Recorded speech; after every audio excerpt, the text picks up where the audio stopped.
Welcome to the Own It Show. Thank you so much for tuning in today. We are so grateful to have you here, and we are so lucky to have special guest Jen here, who is an NLP practitioner.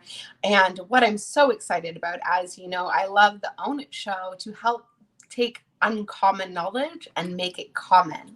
So here's a magical secret. You don't know what you don't know. And you won't know you didn't know it until you learn it. And for many of us, including myself, NLP is not taught to us. And it's an incredible way to understand human performance and conditioning and truly own your life and create it by design and really create who you are instead of living from the conditioning that you were created with. Right, from your environment. So Jen is so incredible, and she's going to share with us about NLP, what it is, who she is, what she does. But we've also got some bonus tips and tricks for you on manifesting, because we do know that we are manifesting all the time. It's just consciously or unconsciously, intentionally or unintentionally. So everything we know is omnipresent. It's already here. There is really nothing for us to create, but instead we manifest and bring it from the non-physical into the physical.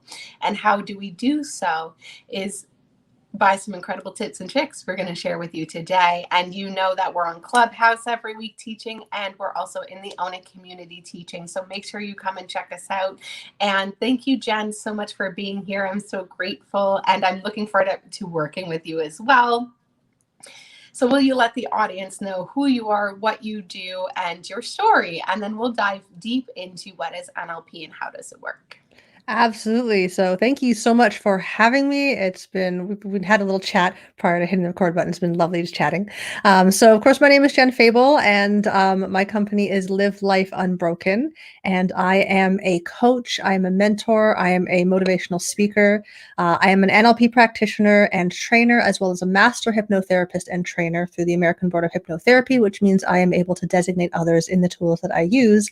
And I specialize in helping people with mental health challenges, people who are stuck on the merry-go-round of traditional talk therapy, of medication, who are not getting the help that they need and are looking for new and better ways to heal from depression, from anxiety, from past trauma, and are just looking for some new way to do that and aren't happy with what they're currently using. And I found this path in my own journey. So my story started when I was 19. And that's when I received my official diagnosis of 7 different mental health diagnoses, including anorexia, including bulimia, including major depression, generalized anxiety disorder, obsessive compulsive disorder, suicidal ideation, and self-harm, which means, yes, there are scars on my body that I put there. And I was actually told by several doctors and specialists that I was broken, that there was something wrong in my brain. I just didn't have enough of whatever I was supposed to have. And I was given a statistical chance of recovering of about 12%. And I went through, I studied psychology. I went through the traditional system for years. And I mean, it helped. It stopped me from, driving off the cliff of life. And I thought that was kind of the best it was going to get. And then I accidentally stumbled upon these tools. And I was shocked when not only did it help, so what got me into this was I developed a massive phobia and wouldn't leave the house. And with phobias, you really only have 2 options. You have desensitization therapy, which means they're going to slowly expose you to the thing that you are terrified of. And I'm like, nope. not paying for that, not going to sign up for that. That sounds terrible. I used to do that with people. Right? It's highly effective. It's highly effective, but it is self-torture. Painful. It's very painful. It is committing to years of living with, facing, and becoming intimately connected with your demons that you spent an entire lifetime trying to get away from. And so it does work, and it's also really hard, and most people don't make it all the way through, or you have to stop and start. And so when it comes to the phobia, my phobia was of insects, of bugs, which doesn't sound like that big of a deal, but like even a butterfly would send me running into traffic. So it got highly invasive, and I wouldn't leave the house. And really, there's desensitization therapy, which I was like, no way in hell they're going to put me in a room with a bug. Nope. Or hypnosis, which I thought was bull. But I was desperate, and the person who I linked up with ended up being not only a hypnotherapist, but an NLP practitioner and a practitioner of timeline therapy. And that is what she used with me. And I was surprised when, after 3 months, not only did the phobia go away, but suddenly all the little demon voices in my head that told me that I was worthless, that told me that I wasn't lovable, the story changed without me having to really focus on it. And all of a sudden I was able to come off of medication, and I started being able to heal these things that I was told could never be healed. And then I'm like, well, how the heck did that work? Why is no one talking about it? And so I started to study it. I started to practice it with clients, and now I've made it my mission to talk about it so that people know that there are options out there that don't require you to re-traumatize yourself in order to heal. And that's really what NLP is in a nutshell. It gives you access to ways to heal without having to relive the trauma over and over again.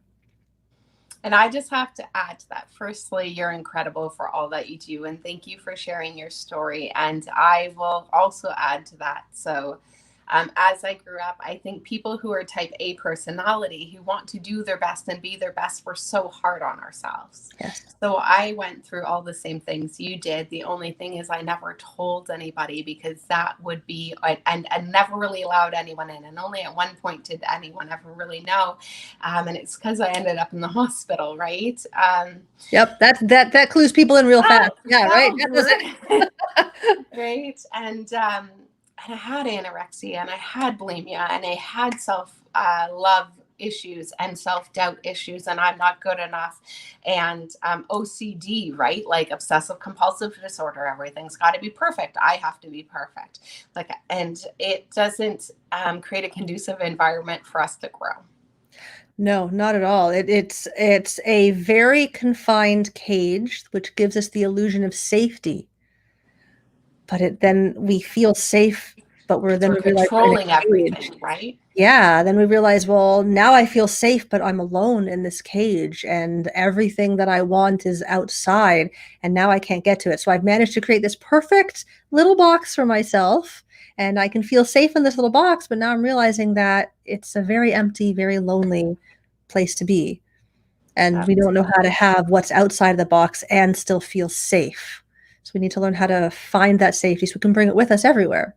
I love how you just put that. That's so beautiful. And guys, this is why I created this show, because if someone said that to me when I was 14, I wish I had this kind of information when I was struggling at that time, right? And it took to almost losing somebody really close to me with anorexia to have me make the shift and change in my early 20s. So that's over a decade of that kind of self-harm. So it really does truly take a toll on our lives. And with these tools, we have an opportunity to truly identify what are the things that are stopping us, and how we can really step into the person we want to be, we're meant to be, without all these blockages. So I love NLP and hypnotherapy. And I was first introduced to NLP at Landmark, which is a personal professional development company, Landmark Worldwide. Tony Robbins also used to be a Landmark forum leader. He teaches NLP. And so I just wanted to bring it to the forefront, like even you were saying, Oprah. So people think like, oh, what's NLP? I never heard of it before. Pick up a book, read about it, learn about it. It is neurolinguistics programming, and it's actually something that can truly help so many of us. And we think, oh, we don't know it. We've never heard of it. But the thing is, as you were saying, so many people have, they just don't know it's NLP. Right. Well, NLP is not a trademarked process, which means, because it just isn't, which means that someone can take one of the concepts or many of the concepts from it, they can add their own spin, they can repackage it, and they can put it out there in a different with a different face on it. And so we talked about this idea of love languages was something that was born from NLP, but people don't know that. And of course they don't know that NLP, neuro linguistic programming, is not a marketable name. It is very dry. It is a very digital sounding name. But what it basically means is that the input coming in through your neurology gets filtered through your stories via the language that you use, via the programs that you are running, and the output, your behavior, is based on that, which means that if you change your story, if you change the filters through which you're experiencing the world, everything else changes without you having to use your conscious mind willpower to force it, which is how most of us try to create change in our life. Like, I'm just going to decide I'm going to use that type A personality and I'm going to choke the hell out of the energy and make it do what I want to do. And then that works for a short amount of time until something else happens. If anything else around us happens, which of course is going to happen, because if you play with energy enough, you know that the second you decide something, the universe is going to be like, oh, really? Oh, you want that, do you? How much you want that, right? And so as soon as anything comes along, any stressor comes along, the first thing that you drop is this new behavior that's not automatic yet. And so we don't want to use conscious mind willpower to make changes in our life because it's effective, but it's like running up an escalator that's going down. You have energy and you're going to have to pause a few times. And if you pause for even a second, right down to the bottom. So neurolinguistic programming is about changing the filters through which you experience the world. And when that changes, everything changes. Everything changes. And so I call them mental filters. I study with the Modern Mystery School. They have a whole different way they explain it. Bob Proctor calls them like paradigms, right? So let's break it down for people as simple as possible, like the subconscious, unconscious, what are mental filters, how to, like, in the shortest, simplest way possible. You're like, okay, Heather, thanks. Oh, no, I can do that. It's like, okay, crack the knuckles, no problem, let's do this. Yeah. So that people understand whether they have any understanding of it or not, if that makes sense. Absolutely. Well, in this world, especially that we are in, computers is very much a daily part of our life. And if you think of the human mind like a computer, which in a lot of ways it is, it's easy to see that we have software programs and we have hardware programs. So your hardware, this is the stuff that you're made out of. This is your bones, your nerves, your tissues, your cells, right? And these are fairly stable over time, barring any major catastrophes or surgeries. That's pretty standard.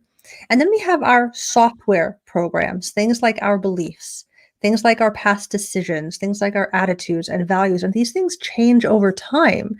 And we are meant to upgrade our software programs as we are evolving as a human being. And we tend not to. We grab onto one and we're like, well, it always worked. Why doesn't it still work? And we don't do that with our, like, if a phone comes up with a new software update, we use it because we know that this updated software allows for different information to be processed. So I always like to say, and I'm probably totally dating myself, but for anyone who remembers DOS was, like F3 shift, lift your left leg, turn to face the south. Like, it was a whole process to get anything done on your computer. This is pre-mouse era. And it was brilliant for its time. But if you're still running DOS in your personal life, it's time for an upgrade. It's time to upgrade the software that you are operating with, because the belief that you held when you were 14, 15, 16, the beliefs that you held based on your childhood experiences are still running and they're still operating in the background. And your brain works on kind of the same. Have you ever done stocking of inventory, first in, last out? It doesn't use the best program. It uses the oldest program. And so we need to uninstall those old programs first so that the new programs take hold. Otherwise, we're just piling new stuff on top of an old foundation that is still operating in the background. It's kind of like if you've ever worked on a computer, and if you have a mother who is older, who doesn't know how to actually close a window on a computer, but just minimizes everything and then can't figure out why the whole system slows down and starts to crash. That's basically what a lot of us do. We don't know how to close programs. We just minimize everything and they're still running in the background and they're draining everything. And so NLP is about going in and saying, okay, you know what, let's defragment the hard drive. Let us close all these windows. Let's uninstall things that aren't working. And let's put in programs that actually are meant for what you want to do with your life, not with what you thought you had to do based on where you came from in your past. I love that. So guys, we understand you come in here as a baby, as a blank slate, and then you get these filters, these programs, these operating systems from your environment, from your parents, from your friends, from the teachers, from social media. When we were kids, we didn't have social media. It came from all the advertisements on TV. Now kids don't see advertisements, but they watch Netflix. But you know what? When I watch things on Netflix, I see it from a different point of view. I see the conditioning that they're trying to implement through the show. And then I can also see this storyline in the show, right? So you're watching it from an observer being programmed. I'm watching it from an observer to see what programming they're putting in, but also to enjoy the storyline of the show, right? So we need to understand that basically you're a blank slate and all the information around you is being taken in. Your eyes take in, what is it, like 75 gigabytes of information per second, and feeds it to your cerebellum that then tells your prefrontal cortex to take action. But guess what?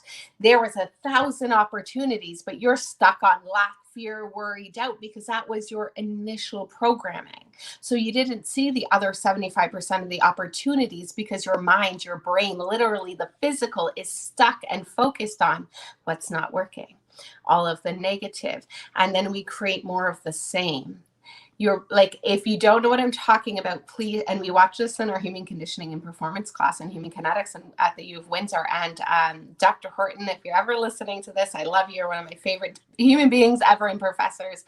And he taught us so much. So go and Google and watch on YouTube the awareness test, the basketball game, and they will ask you how many passes the white team does. So the people in the white shirts, how many passes they do, and you're going to count the passes, and then you're going to come back and you're going to tell us. But what you didn't see, there's a full human being in a bear costume moonwalking through the basketball game. But guess what? Your brain literally said not important because you were telling it to look at the passes.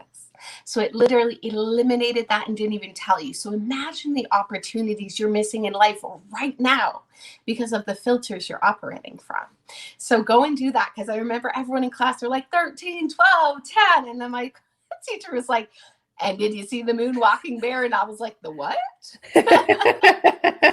So like, this is the stuff you're missing that you don't even know you don't know. Right? Absolutely. Absolutely. There is so much. And there's a part of the brain, it's called the reticular activating system, or the RAS. And it is the part that filters. All of the senses go in, except for the sense of smell. That one actually overrides and is mostly untainted by our conditioning. But all the other senses go through the reticular activating system. And you've got all this data coming in and a fraction that you're actually able to become consciously aware of. And it's the RAS that determines what gets through. It's why when, I remember when my very first car, we were buying, I wanted a turquoise Sunbird because I'm old, and and I loved the turquoise Sunbird, and we couldn't get one. My dad came to me one day. He's like, I can't find a used turquoise Sunbird. How do you feel about a purple one? And I'm like, I've never seen a purple one before, but I guess that would be okay. Let me go see if I can see one. And what do you think I saw from that moment forward everywhere around me? In fact, purple Sunbirds everywhere. In fact, the neighbor across the street had one that was literally parked in front of their house all the time. I had no idea that it was even there. It didn't even clue into me because I was looking for turquoise Sunbird. But as soon as I started to attune to, okay, let's look for purple, suddenly they were everywhere. And I'm like, oh my gosh, they have one. How did I not know that? So yeah, that part of our brain, it only things that are meaningful and are already based on what we already believe make it through. So then if we're already getting all this biased information, how do we change that? We change the filters. It is a lot easier to work from the filters than it is to consciously force yourself to be like, okay, let me look for purple cars. Because that's no fun. You're going to ride off the road. Off the road of life is what's going to happen, right? Yes, exactly. Yeah. Exactly. And I love that. So there is a way for you to stop walking around like your 7-year-old self and start being the person you want to be, and actually design your life and create your personality, and not be the person your environment created you to be. This is your life. Whatever you're doing, you're trading your life for. Your schedule, what you're doing every day, that's your life. You're giving it away for something. So like, please take a moment and step back. Yeah. And ask, what do I want? What is important to me? What is my purpose? What did I come here to do? How can I learn and grow? Because if we're not growing, we're dying. Bob Proctor says this. Yes, absolutely. And I like, people are often, you say to them, what do you want? And no, we don't know what we want. We know what we don't want. And so I like to ask, okay, well, how do you want to show up in the world? How do you want to show up in the world? Forget who am I? We're not like a sock that got misplaced in a drawer that we have to go find. And who am I? Go find myself. It's not about finding yourself. It's about deciding, how do I want to show up in the world? Do I want to show up in the world as someone who inspires others, as someone who is weird and goofy and plays with energy? Do I want to show up in the world as someone who is scared to speak up? And do I want to show up in the world as someone who puts other people's needs above my own? How do I want to show up in the world? And how different is that from how I'm actually showing up in the world? And then that gap, that is where we can start to work. That is where NLP comes in to actually help fill that gap. How do I want to show up? How am I actually showing up? Because the in between, that's just a skills gap. That's easy. We can fix that. I love that. See that? She said it's easy. You can own your life and live it the way you want and give up the old programs that no longer serve you and create new ones that you actually want, that give you the life that you truly desire and deserve. And we've got to do that inner work first. You've got to take the step forward to work with someone like Jen, right? To go in and see, we're not here to discover ourselves fully, right? Like, you actually get to create yourself. That's what you came to do, to create yourself. Now you have to do this self-discovery to heal all those mental filters and wounds so that you can continue to create yourself. But you came here to create. Right? Yeah. That's our God-given purpose and talent. You have an imagination, which is your tool to create and use. So that brings us to our manifesting tips, which I would love to dive into. So how do we create and how do we manifest? Because everything's omnipresent. So for all those who are listening who are, already dive deep into the metaphysics, everything is omnipresent. Newton's law, energy is neither created nor destroyed, only transferred. I can tell you where I was sitting in my university biology class when I was like, the what? The what? So wait, what? So nothing's ever, no, okay. Okay. So that's how that works in life, right? Ice, water, air. Never destroyed, only transferred, right? So now how do we take what's already here, omnipresent, that God gave us, and how do we manifest and bring it into the physical realm? So let's talk about the form of creation and manifesting. What are the tips that you have for our folks today? So tip number one, so just talking about this idea that everything is omnipresent, if you go into the quantum world and you study something called the observer effect, the observer effect lets us know that everything exists on the quantum level in a field of potential. Infinite potential. So if you want to look up the double slit experiments, you can learn about the observer effect. If you like cartoons, look up Dr. Quantum. It explains it in a nice, easy format, so you don't have to know science. But basically, it means that it is our attention, it is our observing that collapses this quantum field of potential and brings something into reality. And so it is where we put our focus that matters. And so you mentioned imagination. Most of us don't realize that we have the power to use our imagination. As kids, we use our imagination. As adults, we use our imagination to imagine the worst case scenario. And that's really the only time we actually activate our imagination. And then we're surprised when everything goes sideways. So weird. So the first step for manifesting is to start to use your imagination to imagine the best case scenario, to imagine the most empowered version of yourself. And that can be hard if you are running all these programs, because what will happen is you will imagine this amazing scenario, and then this little voice will pop and be like, you don't deserve that, la, la, la, la. And so we need to make that little voice go away. So manifesting is easy. It's all about wielding your imagination to collapse that field of potential in your benefit, and knowing that any little voices that pop up, any little demons that pop up, are just stories, are just filters, are just old software programs that we forgot to close and got minimized in the background. And so if you are working on manifestation and you're not getting where you want to go, you need to figure out, well, what's running in the background? What is it that you don't know, that we can get out of the way so that you can use your imagination for its purpose, for your highest benefit, for your creative power, versus to imagine the worst case scenario, which is pointless. Like, you have any hope in hell of actually knowing what the real outcome could possibly be. Out of this field of infinite potential, our human little tiny neurology is going to actually make the right guess? No. So if you're making it up anyways, let's make it up better. I love that. Let's make it up better, because here's the truth. You are making it up. Yeah. And everything that's in your life is because you've attracted it. And I love how Jen talked about attention, right? So where your focus goes, energy goes and it grows, right? So I must actually, we're studying in the Own It Mastermind program and Own It, the power of awareness. And today we actually were talking about attitude. And in the attitude, he also talks about your attention. So I always say expect magic and miracles. And what you are expecting is also where your attention is, right? So Jen's saying, if you always focus on like how it's not going to work and what's going to go wrong, that's your attention. And then you wonder why it shows up in your life. So I love how Abraham and Esther Hicks say, get in front of it. Yes, get in front of it. And I listen to a lot of their podcasts. And if you can't change your thoughts, take a nap. Have a dance party, Have a call a dance friend, party. eat Yeah. some chocolate, like whatever you got to do to change the mood. You don't have to change your feeling about that thing that you don't like how you feel about. You just have to change your feeling in general. And we have to make sure that we are doing it in an authentic way, because so many people fall into the trap of spiritual bypassing, where they're like, I'm going to ignore all my emotions, right? Love and light. I'm not going to deal with any of my emotions because I want to be in alignment. I'm like, yeah, but you chose to have a human experience, and like it or not, the human experience includes emotions, and your emotions are essentially a biofeedback mechanism between your unconscious instinctual self and your higher thinking self. So when your unconscious mind, when your instinctual self picks up on something in the environment, it can't be like, psst, hey, pay attention. It has to move energy because it doesn't have words. And energy in motion is emotion, as you know. And so this movement of energy we label as anger, this movement of energy we label as sadness. And each one, I like to think of our emotions as divine messengers.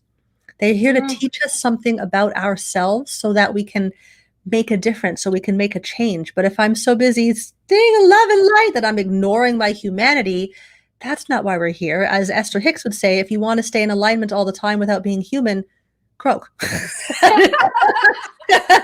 Then you're always in the vortex. And I'm like, I love that. But we're here for a human experience. And like it or not, that comes with emotions, and emotions need to be a part of it. Each one, your sadness is telling you that you need healing. Your anger is telling you that you are giving too much or you're not receiving enough. That is important feedback. If you turn that off in favor of love and light, you will very soon get the 2x4 to the face from the universe to wake you up. Oh my God, I love this. So I literally was just talking to somebody about if you don't pay attention. Actually, so we run a clubhouse on Tuesdays, Sarah and I, and it's called Base. And it's called, Sarah Howe is my guide in the Modern Mystery School, and she's incredible. And it's called Base, and it's building a spiritual empire, but you have to put the base in first. You were talking about if the foundation's cracked, right? Like the rest doesn't work. And when we're thinking about trying to really transform our lives, at one point, the universe is literally just going to keep giving you little nudges. And you're like, oh, things aren't working. Things really aren't working until it literally sucker punches you in the face. And I can say this because I've been through it multiple times. And I was like, oh, cool. I'm supposed to do something else. I meant for something else. I know I'm supposed to do more. No, I'm going to go back to what I'm doing. Guess what? Trauma, sucker punch to the face. And then I'm like, okay, I got it. I'm going to go and do the inner work. I know what my inner soul is telling me. I know what I'm meant to do. I'm going to go and do that. Right. So until we tune into that inner guidance, the universe is going to nudge us along the way. And we could avoid the sucker punch, the trauma, the emotional impact to cause the shift, if we can tune into that inner guidance ahead of time.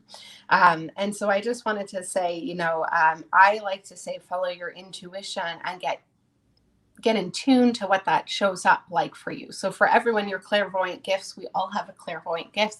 It's just, how does it show up and how do we use it? So for me, signs show up in the physical. Right? So I can sit in meditation and ask questions and do all the things, but it shows up in my physical life as repeating signs. Like I know it's time to read a book when like 4 people told me about it in 24 hours. I'm like, okay. I got it. I'm listening. Right? I know. I snort because this kind of weird, like I'm going to put quote unquote, which is my norm now, like weird stuff would happen to me all the time, but I ignored it before. Yeah. right? Absolutely. We forget that. So something it's funny you're talking about signs. So I have my own podcast that is recorded during a healing circle that I run every Thursday night. And last week we talked about signs and all that fun stuff. And I always talk to people about, and I mentioned this in probably every healing circle and every podcast, that we exist on 4 realms. We have the physical realm, we have our emotional realm, we have the mental realm, and the spiritual. So physical realm, that one's easy. Anything you can pick up with your 5 senses. So if you can see, smell, taste, touch, or hear it, it's part of the physical realm. Nice and simple. We have the emotional realm. This is the part that's connected to your unconscious mind. It's your feeling self. It's your instinctual. It's that gut instinct that when we want the gut instinct, but we don't want to deal with the emotions, and they all exist on the same realm. We have the mental realm. This is our conscious awareness, our thinking self. I call it our thinky part. And then we have the energetic world. And what we want to do is we want to take something from the energetic world. We want to manifest something in the physical, which means we want to take it from the energetic and want to bring it down to the physical. And we forget that in order to do that, it has to move through the mental, which is why having our thoughts in alignment with what we want as opposed to what we don't want is important. And it has to then move through the emotional. It has to bridge that gap. Otherwise, it gets stuck. This is why anyone who's attempting to manifest, if you find that you only get so far and then it just kind of disappears, or as I like to say, shit goes sideways, it's because it's getting stuck in the emotional realm. Your emotional realm, in addition to being where your emotions and your instinct live, that's also where we shove all the stuff we don't want to deal with, our shadow self, all the drama, all the trauma. And so if you haven't healed that, then this wonderful guidance from the spiritual world is coming through your mental realm and picking up your story. And then it's moving through your mental realm or your emotional realm and picking up your drama and trauma. And then that is what's going to manifest on the physical realm. So if you want to take something from the energy, from that field of potential and bring it into the physical, you have to clean up your thoughts and make sure that your story is telling the one you want to live, not the one you are afraid to live. And you have to clean up your emotional self, your emotional realm, so that it's not picking up all that sticky stuff of the things you don't want to deal with and all the stuff you're hiding from yourself. And if you don't do this work, then your attention is on all the things you don't like, all the things you don't prefer. You're imagining all the ways things could go wrong, right? And then we create more of the same. So let's go through the full process. We have ideas in the astral, in the non-physical, and then it comes into our mind, our thoughts, our imagination. Our imagination. That's what activates it. All those ideas start going. And now you have the feeling, the frequency, the energy, the emotion, the vibration, the law of attraction, right? Now this is what you're attracting. And then because of how you are feeling interacts with your actions, and then you either get something new or more of the same, but it's going to be based off of your ideas. But your ideas are going to be stimulated by where your attention. Yeah. So absolutely. Where is our attention? So this is my challenge and my tip for you today to manifest is to look at your life as an observer. Okay. So there need be no story, no excuse, no reason, no anything. You just observe. Okay. I love it. There's an app and they talk about it where it's like you're a human being sitting on a rock and you're on a busy highway and there's cars flying by and every single thought is a car. And you could get into that fear, worry, and excuse and drive that car around and then come back to the rock, or you could just observe them.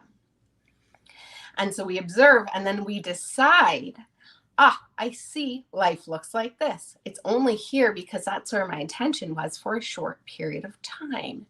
It doesn't need to be my current reality for always. So I would prefer. And now the winner who manifests, the 1% who get the life they want, it's their ability to focus the will of their mind on that one thing. Right? Absolutely. So in the power of awareness, he's asking that you decide what you want. Right? That was one of our number 1 manifesting tips. You can't have what you want if you don't know what it is and you don't ask for it. Right. And you have to, it's hard to go from the story of victimhood and lack of power to story of empowerment. Sometimes that's too big of a jump.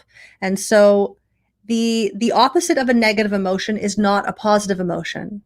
The opposite of a negative emotion is a neutral emotion. So how can you still tell the story, but how can you tell it from a neutral place? So I always joke that I don't have bad days.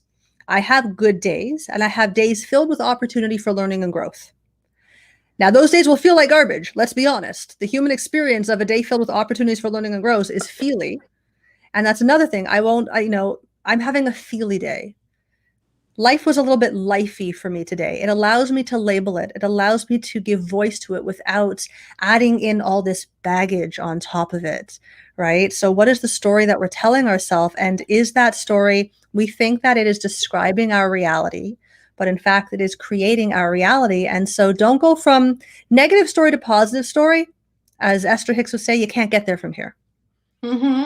Attempt to neutralize a story. How can you tell the same story but in a neutral way? Because if you go from negative, if you go from I'm a terrible person to I'm an amazing person, you're lying to yourself. That's spiritual bypassing. That's not going to get you there. But I'm a terrible person to to feel the feelings. you have to feel the Put that in feelings. there. Yeah, you have to feel the feelings. And you can, so instead of I'm a terrible person, I'm not yet where I want to be. Instead of I suffer from migraines, I am healing through migraines. It is a slight linguistic switch. Because if you go from I'm horrible and everything's awful to I'm amazing, you're not feeling the feelings, you're skipping over them, and then 2x4. But if you say, I'm not yet where I want to be. I'm still working things through. The word yet is so powerful. Mm-hmm. So powerful in this case. So my tip for manifesting is changing the story. Don't try to go from negative to positive. Don't do that. Avoid that. Attempt to find a way to tell the story that is neutral. That is just that observer. That instead of, oh my God, I'm in this car and I'm on the highway and it's a car. I noticed a car. I am working on myself. I am healing through some things. I am not yet where I want to be. That is still truth. You still have to be honest with yourself. Please stop lying to yourself. Oh, I hate when I hear people are lying to themselves like, oh, it's going to hurt so bad when that 2x4 hits you. Oh, I'm so sorry. You can't lie to yourself and not do the healing. It doesn't work. No, you can. Well, okay, I'm going to qualify that by saying you can. For a short amount of time, you will get away with it. It's forced, though. It's forced, and there is a rebound effect. In the energy world, we know, the law of 3 and all this fun stuff. When you put something out, it comes back to you. If you put out lies, it will come back to you. So you can't skip over that part. And I get why we want to skip over the emotional part, because they feel feely. Like a lot of times our emotions are icky. We don't like them. We don't want to deal with them. It's so much more fun in love and light. Who wouldn't want to hang out up there? It's amazing. And you have to have faith that your soul came here and knew what it was doing. And it chose this experience in all of its messy humanness. And to deny it that experience is denying the entire purpose that we came here. And that the universe is not going to let you get away with. Mm-hmm. Hence 2x4. That's the 2x4. Hence 2x4, right in the face. And again, I've done that. Like I'm gonna say, like I can't even count on one hand how many 2x4s I got hit by with before I really was like, enough is enough. So if you know you're ready for more, you're ready to own it, you're ready to get out of the excuse and reason realm and not actually, and like to give up the life that you have that doesn't serve you, right? If you're ready to step into your greatness and truly own it, and I truly do believe we all came here with a purpose, with a gift, with a passion that we can share with the world. And if you can really do that inner work to discover it and then share your gifts with the world, you're going to live your purpose with passion. Yes. And that's your expansion. And that's where you can create. And when you get into momentum with doing what you love that serves your purpose and your healing, because we're all going to heal and learn and grow on the journey. We're either like growing or we're dying, right? So it's always going to be a process. And every time you hit that next rung on the level of goal achievement, it's like, guess what? There's the next level. Cool. There's more. Yeah, there's more to heal. Yay. Right. But we can't lie to ourselves along the journey as well. We've got to let what comes up, but we can't ignore it and push it back down, because it does come back as a 2x4. So we've got to really, truly own it. And when it comes up, you go and work with someone like myself or Jen and truly discover what's blocking you. So, because you have no idea your potential, and your best life is on that other side of that blockage and your comfort zone. And you could live a life beyond your wildest dreams. Absolutely. And I like to, there's the hard way to do it where you have to go and sit with the emotions and suffer through them, and that is totally okay. It is a valid option. And in my world, we like to say, if you can name it, that ain't it. So if you think, because I have people come to me all the time, right? I know I have people all the time, they're like, I know what the problem is. I'm like, okay. And then we do the first session and they're like, whoa, I wasn't even close, was I? Because whatever is in your awareness, that is what's already in your awareness. What's outside of your awareness is so much more, and it's all connected. It's all connected. So if you think that this one little problem, if I just deal with this one thing, everything else will change. Sure, you could do that, and that's the hard way to do it, and that's awesome. Or you can work with someone who, like I always say, I'm just a tour guide. I walk the path of darkness so that I can heal, so that I can help others walk down that. And then I just say, hey, look, let's go down the path of darkness together. I have a flashlight. It doesn't have to be this terrifying thing. It is, and most people don't want to work with their emotions because they think it's going to be horrible, and years of therapy and trauma and reliving it and opening up the wound and pouring salt in it and opening up the wound and pouring salt in it. And it doesn't have to be that way. There are ways to heal that are empowering, that are gentle, that are fast, that are effective, and that allow you to bridge the gap between your head and your heart. Because I know that was a huge thing for me. I'm very smart, and having a degree in psychology made me a real jerk of a patient for my therapists over the years, because everything they tell me, I'm like, yeah, I know. Like, I was so obnoxious. Like, I read that book too. It was horrible. God bless the people who dealt with me. But I knew it up here, and I always said, well, I get it. I understand what you're saying, but I don't know how to bridge that gap. I don't know how to bring it down into my world and how to allow myself to feel it. How do I make my heart believe that?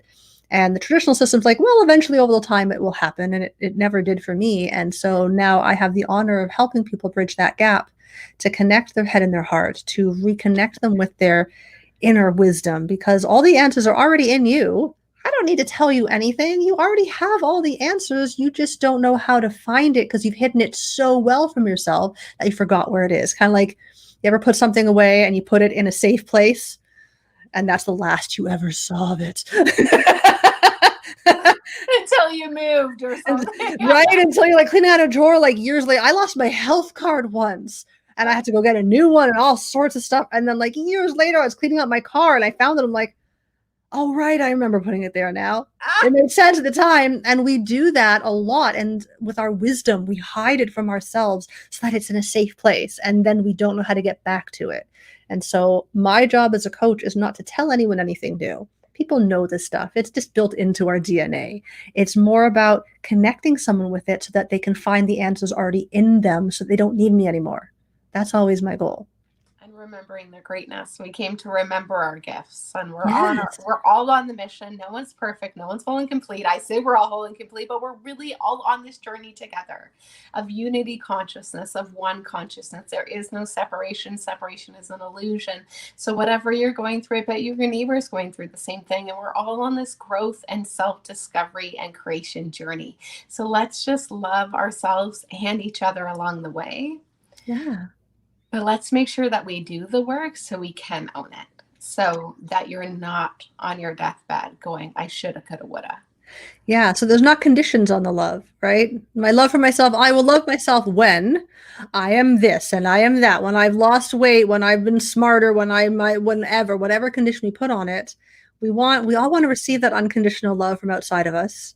And we don't know how to generate it inside of us. And that is our job, to learn how to unconditionally love who we are, which means knowing who we are in all of its messiness, which means knowing and feeling your emotions, so that we can then share it. And one thing I like to say is, when I run my healing circles, we always start with a candle meditation, and we say, I shine my light so bright, I ignite the light in others.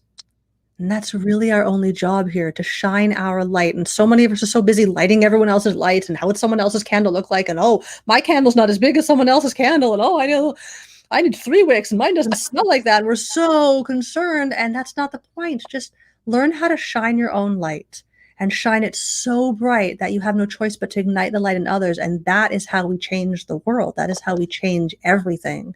And it starts with our own flame. Oh my God. This has been such an absolute pleasure. You're incredible. Your knowledge and energy is incredible. So thank you so much for being here with us today. Please let everybody know where they can find you online, how they can work with you, and where they can reach you. Absolutely. So anyone wanting to get more information or connect with me can go to my website. It's www.livelifeunbroken.com. There's some free resources there. There's information about my upcoming courses and my trainings. I'm running my next practitioner training in October of this year, 8 days to completely transform your life from the inside out. So if you want to upgrade every software program that you are running, that is the course for you. Better communication, better relationships, more money, more love for self all around. If you're looking to learn more about me and connect with me and are not yet ready for that kind of commitment, come join me on a Thursday night. It's every Thursday night at 8 o'clock Eastern Standard Time is my healing circle. We talk about different stuff. We follow it up with a guided meditation, some breath work, a gratitude practice, and everyone sleeps good on a Thursday night. And that is at livelifeunbroken.com/circle. Or you can just email me directly at info@livelifeunbroken.com or find me on through social media on Facebook. Breath work is one of my new favorite things ever. So it makes me so happy to hear that you're teaching that. Guys, Jen has so many like golden nuggets in here today. So listen again and again and again. Reach out to her, connect with her, because your best life is waiting for you. Thank you so much, Jen. It's been an absolute pleasure. We'll share all the links so everyone can connect with you. And thank you so much for joining us. Thank you so much for having me. It's been awesome. It's my pleasure. Okay, guys, remember what we expect is what we get. So expect magic and miracles and stay happy, healthy, and wealthy.